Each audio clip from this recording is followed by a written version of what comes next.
기도에 들어가기 앞서 절실한 것들은 다 아름답다라는 박노의 시를 갖고 오게 되었습니다. 함께 나누어 보겠습니다. 절실한 것들은 다 아름답다. 아스팔트 틈새로 피워올린 민들레꽃이건 일 마치고 온 엄마 젖을 빠는 아이이건 리어카에 손으로 쓴 군고구마 장수갑한 글씨이건 절실한 것들은 다 아름답다. 절실한 것들은 다 아름답다. 목숨 걸고 성벽을 쌓고 목숨 걸고 무너뜨리고 영원히 살 것처럼 일하고 내일 죽을 것처럼 기도하는 절실한 것들은 다 아름답다.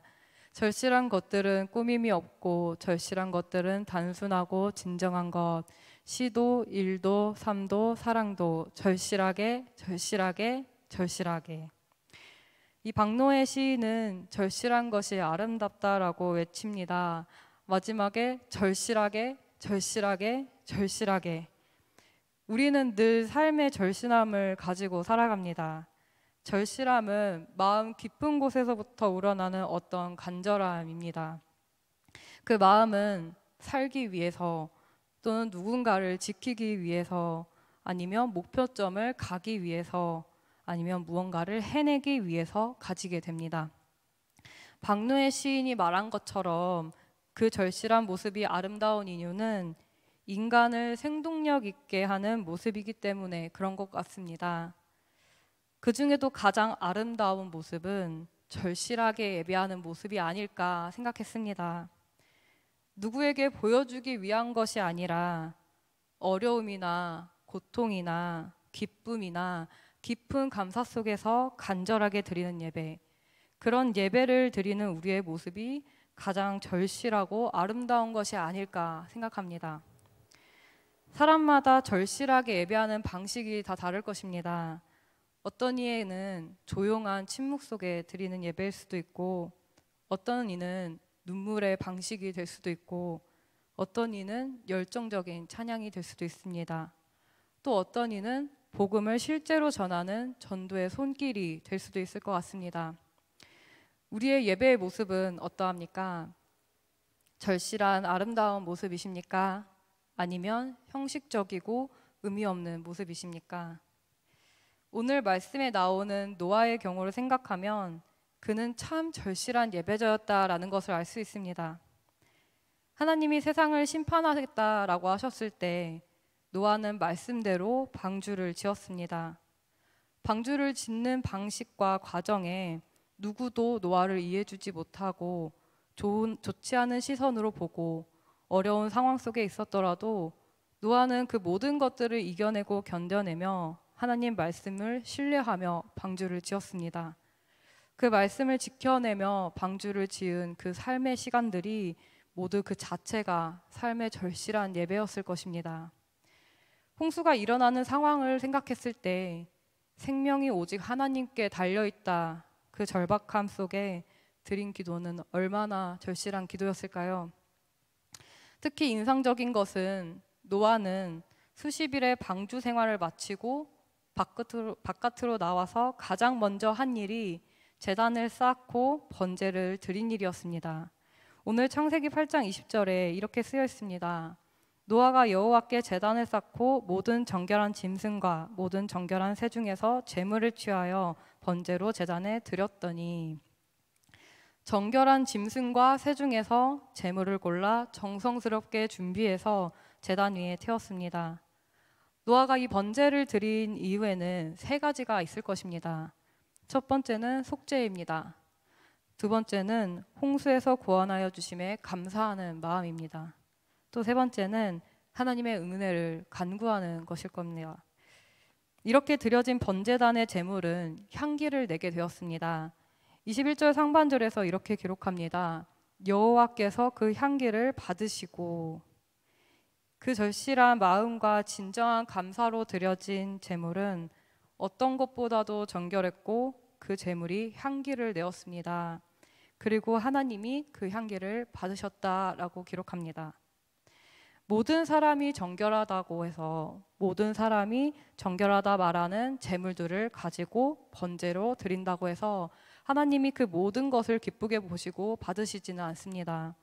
레위기 26장 31절에 이런 말씀이 있습니다. 너희의 향기로운 냄새를 내가 흠양하지 아니하고. 약속과 뜻에 어긋난 사람이 드리는 번제, 진정한 마음이 담기지 않는 번제는 하나님께서 받지 않으십니다. 하나님은 그 사람의 행동을 보시기 이전에 어떤 마음이 있느냐, 이 사람이 어떤 삶의 태도를 가지고 왔느냐, 그 사람의 삶의 전체를 보신다는 것입니다. 노아의 번제를 기쁘게 받으신 하나님은 생명의 약속을 해주셨습니다. 21절과 22절을 다시 한 번 더 함께 읽겠습니다.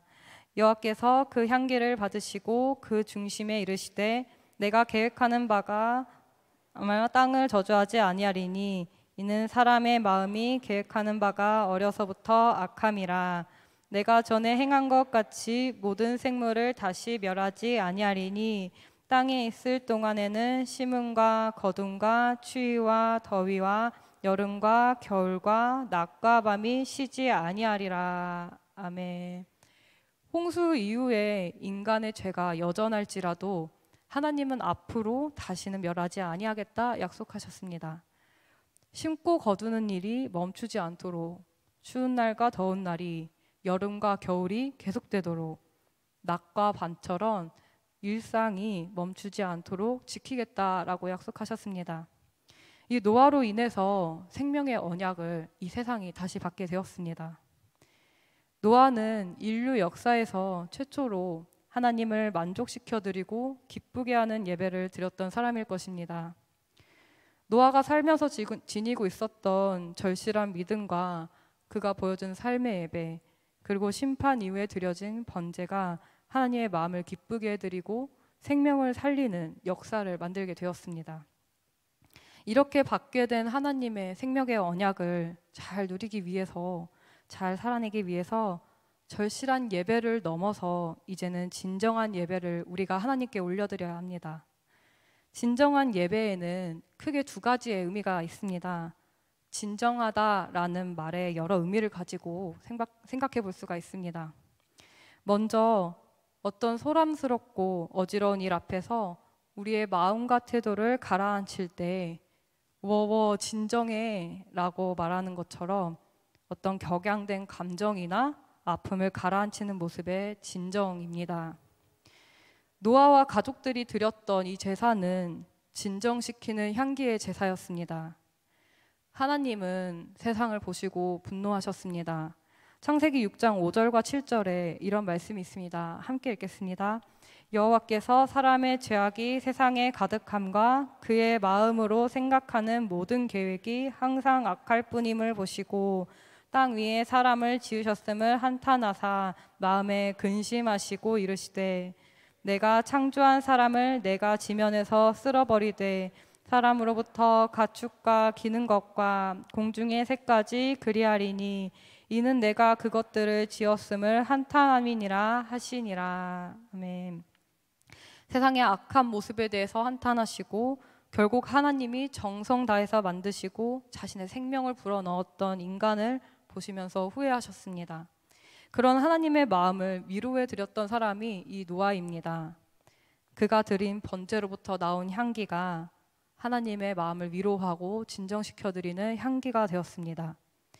이 진정시키는 향기를 받으신 하나님이 인간의 죄가 사해졌다라는 것을 뜻하게 됩니다. 그리고 하나님께로부터 창조 세계의 영원한 약속을 얻게 되었습니다. 세상과 하나님과의 관계가 회복되었다는 것을 뜻하게 됩니다. 이 포악해진 세계도 진정시켜야 했습니다. 노아의 제단의 향기가 어수선한 세상을 생명의 새 약속과 함께 진정시키게 되었습니다.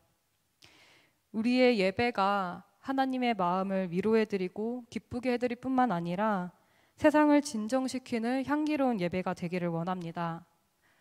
믿음과 정성 가득한 예배가 이 어지럽고 소란스러운 세상을 변화시킬 것을 믿습니다. 예배하러 모인 우리들이 한마음 한뜻으로 드려지는 기도, 그리고 결단과 예배로부터 시작되는 선교와 봉사와 헌신이 하나님의 선함을 세상에 보여주게 될 것입니다. 세상의 악함과 강포와 폭력을 진정시키는 예배가 되길 간절히 소망합니다. 두 번째로는 참되고 올바르다라는 의미의 진정입니다. 노아가 보여준 예배의 모습은 진정한 예배, 진정한 향기의 제사였습니다. 하나님의 생명의 약속은 노아와 그의 가족들이 하나님께 참되게 올바르게 제사했기 때문에 이룰 수 있었습니다. 어떻게 해야 하나님 보시기에 합당한 제사를 하게 될까요? 하나님께로 나올 때부터 갖는 우리의 마음과 자세, 진정성에서 시작됩니다. 창세기 4장에 가인과 아벨의 이야기를 통해서 생각해 볼 수 있습니다. 창세기 4장 3절부터 5절까지 이런 말씀이 있습니다.